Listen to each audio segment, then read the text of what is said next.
one of the things I know that I believe when cells have multiple ways of doing something, like more of a holistic thinker, rather than just give NR, nicotinamide riboside, I would want to let's give a little bit of the flushing niacin. Bias has always been a big part of health, isn't necessarily trying to control what cells or tissues do, but give them the resources they need and remove the obstacles. What is the difference between NAD plus and NMR? You mean NMR NMN? NMN, I'm sorry. NMN is just a precursor? Yeah. So Okay. there's different ways to make the NAD molecule. There's two main pathways to make it. One is called the Price-Handler pathway. And listeners probably know that many things in medicine and biology are named after whoever discovered them. So no surprise, Price and Handler were the two scientists that I think it was the late 30s, discovered how the flushing niacin, nicotinic acid, could be made into NAD. And the reason that a lot of research emphasis went into it then was because of the vitamin B3 deficiency disease that was really very prevalent in the early 1900s. So they were trying to figure out both how to cure that deficiency disease and then how vitamin B3 was metabolized. But so think of the flushing niacin, sometimes called nicotinic acid, kind of comes in through its own doorway and eventually makes NAD. The other classic vitamin B3 is called niacinamide. Niacinamide is then made into NMN, and then NMN is made into NAD in its own pathway. That's called the salvage pathway. And then NR was much more newly figured out. NR can either be made into niacinamide and then to NMN or go directly to NMN. So it kind of is its own new doorway to make NMN and then ultimately NAD. Okay. And so one of the things I know that I believe when cells have multiple ways of doing something, then I, as more of a holistic thinker, want to support all three. So rather than just let's just give NR, nicotinamide riboside, I would want to let's give a little bit of the flushing niacin, and let's give some of the niacinamide, and let's give some of the nicotinamide riboside, because they all kind of come in their own unique ways to support cells in making it. And it seems like some cells have a preference for one form over others. Yeah, that makes sense. So yeah, just sort of like give them the orchestra to do the thing. Yeah, and they'll figure it out, right? Bias has always been a big part of health, isn't necessarily trying to control what cells or tissues do, but give them the resources they need and remove the obstacles for them using them. And then usually they'll figure it out, right? They evolve to be way smarter in terms of getting their needs met than we'll probably ever know as scientists. That's very naturopathic of you. Thank you. Remove the obstacles to cure, right? That absolutely. Yep, and give the body what it needs and let it do its thing. Okay, so for the listeners, B3 is niacin. Just so the listeners know, and when he's talking about B vitamins and then niacin, that's B3. And then the deficiency, that was pellagra. I remember, right? Isn't that pellagra? Yeah, and we would have learned about it as the 3Ds, sometimes 4Ds, but it stood for the classic symptoms. So B3 deficiency, pellagra, 1D was for dementia, but not in the Alzheimer's type of sense, but more in the sense like brain fog, issues with mood, that like lack of mental clarity, like really poor cognitive function in many different ways. One was dermatitis. So B3 deficiency has a really classic red scaly rash. It can also be on the tongue. And then the third D was diarrhea. And actually, it doesn't have to be deficiency, but even inadequate amounts of the molecules that make NAD tend to cause either leaning towards constipation or diarrhea. But like some kind of GI thing very commonly would show up. This sounds a lot like a lot of elderly folks, though. For sure. Yep. And one of the, this was a recent study, Nestle's, the food company, just sponsored a study, and what they found in animals is that niacinamide, which is another form of B3, was lower in older animals than it was in younger animals, even if the diet was kept the same. So somehow it just wasn't making its way into circulation from the diet. And human studies seem to correspond to that so far. So we need more of these things to make NAD as we get older, for sure. Yeah, for sure. And then the fourth D that I alluded to was death. So you're bringing it all back. I'm remembering all of that. It's all coming. And then corn, right? If you eat too much corn, you can get pellagra.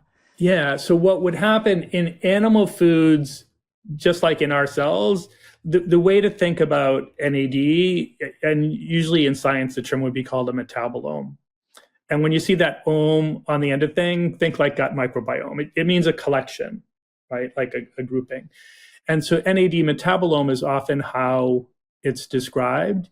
And what that means is that there's the NAD, there's the NADH, there's the NADP that I mentioned. There's then the things like flushing niacin and NMN and NR that we've talked, all of those other molecules, right? So there's a collection of NAD-related molecules. The reason that's relevant, in our cells, we have that whole collection. And when we consume animal foods, they would have the whole collection. But in plants, what they usually have is something that's more like the flushing niacin form, but bound up with fibers. And so it's not really very bioavailable. So like in a general sense, we eat animal foods, we get the whole collection of all the different molecules. But in corn, you'd only be getting that bound up form of vitamin B3. And when corn in the Native American traditions that were very corn dependent was used as a staple food, they always processed it with limestone, alkali lime. And that both changes the calcium amount in, say, tortillas or corn, but it liberates that bound niacin so that it's available to use. And so what happened in the early 1900s is parts of the South where corn was a staple food, but didn't process it in that old way, where functionally became B3 deficient because they couldn't get what was in the food and they weren't eating enough animal products to make up the difference. Yep. I'm remembering all of this. And I remember that dementia described as people just not making sense. Like Correct. People start not making sense. They get the dermatitis, they get the diarrhea, which sounds like a lot of our aging population. Yeah. It was that like lack of mental clarity, right? But usually with a mood component that was overlaid with it. And what you would tend to see with most things that would be vitamin deficiencies is when there's not an outright deficiency, but not an optimal amount, you have lesser degrees of some of those same types of issues going on.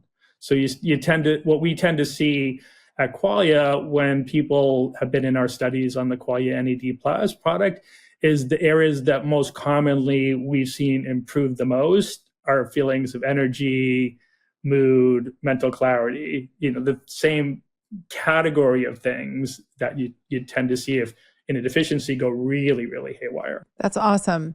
Yeah, because I think B vitamin deficiencies across the board are so prevalent. And some of these get used up when we're in stress states. Some of the Bs get used up in the face of toxicity. I mean, it's just this general world we live in. And I think we're all running pretty low B vitamin. And we can get them from animal foods and from other sources. But I think that the deficiency state or the state of just not having optimal, it's not even deficiency. It's just optimizing the cell, right? Like optimizing the individual. Sometimes we can talk about like RDAs and all of that, but I'm less interested. And I know you as an naturopathic doctor are too. It's like, we're just trying to get people back to homeostasis and whatever they need. And I think this is a big one. We only really learned about it, I think, for the most part, aside from that frank deficiency state was flushing niacin in the case of cardiovascular support. And so like this whole new world of longevity and anti-aging, like this is all newer. Yeah. The other area, well, there's many more, but flushing niacin has always been part of the sauna detox protocol that Scientology has used, which is one of the more studied types of detox, actually. And, the idea behind that is that the flushing niacin works in a certain way on fat cells. It tends to mobilize things that were stored there, including we store most of the fat-soluble toxins, obviously, there. So that's why I said, in addition to the NAD role, that these different forms also have slight unique roles that they play. And one is, this was also a recent Nestle study, but it was, they were trying to figure out if any of these types of vitamin B3 or the NAD precursors could increase the function of the stem cells in muscles, which are called satellite cells, muscle satellite cells. And what they found was that niacinamide worked, but NR didn't. And it was because NAD wasn't involved. Niacinamide was used in a completely different way that science hadn't known about before, that didn't involve being made into NAD first. Since NR is made into NAD slightly better and easier than niacinamide, it wasn't nearly as good for this muscle stem cell role as niacinamide was. So, which I thought was super cool. And it made me very pleased that we have both in, what I would think of as amounts that help optimize function in qualia NAD+. Dr. Greg is an expert when it comes to the fields of longevity, of senolytic cells, of regenerative medicine, and we've had him on the pod before.